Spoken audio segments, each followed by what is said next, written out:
Shalom, my name is Rabbi Dalia Samansky, and today is the 16th day of Elul. On Yom Kippur, we will read the Haftarah from the book of Isaiah, chapter 58. In it, the prophet Isaiah will remind us that simply fasting and afflicting our body is not what God is asking of us. We can fast and afflict ourselves all we want, but if we continue to oppress the poor and deny food to the hungry, then our fast and our prayers will have no meaning. In this passage, God is essentially saying to us, enough with the thoughts and prayers. Go do something about it.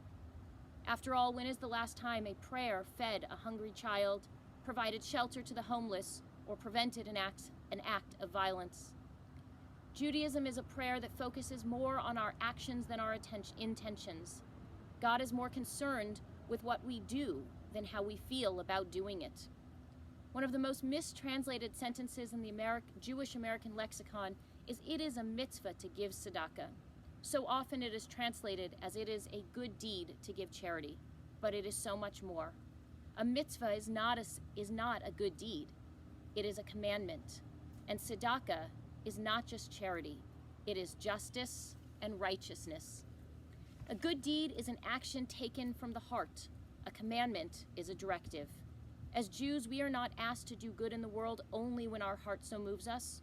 We are commanded to make the world better.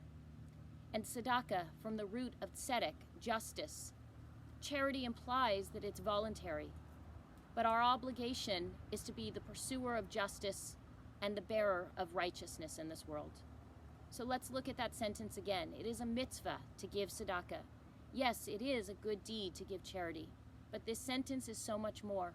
This sentence is telling us that it is a commandment to make this world more just. So how does that change our thinking? And more importantly, how does that inspire us to change our behavior? We are not being politely asked to support causes that we ourselves believe in. We are being commanded to respond to the brokenness of this world with compassion and with love. We are being commanded to bring justice and righteousness into this world.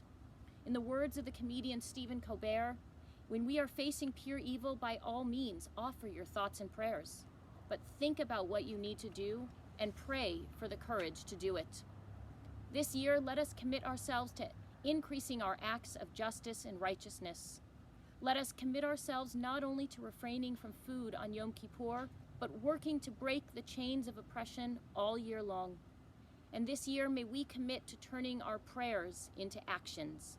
Only then will God be satisfied with our fast and our prayers. Shana Tova. I am a big fan of Musar, of the genre of Jewish literature from medieval times, which helps us develop our souls.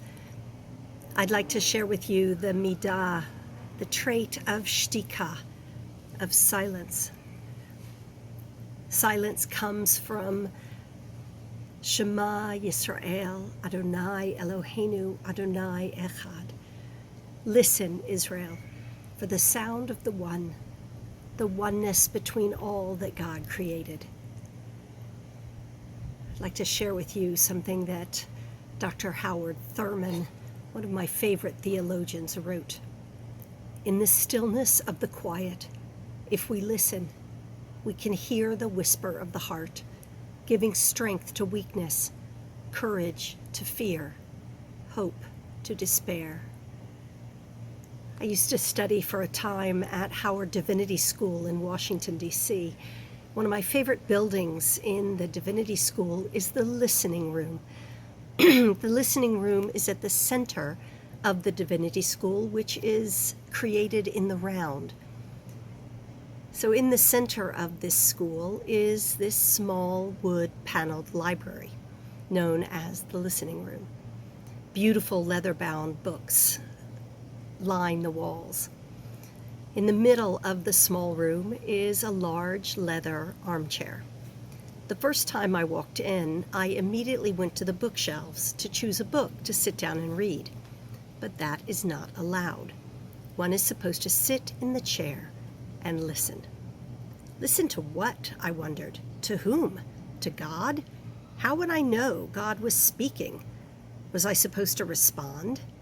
I thought listen meant to pray, and for some it might be.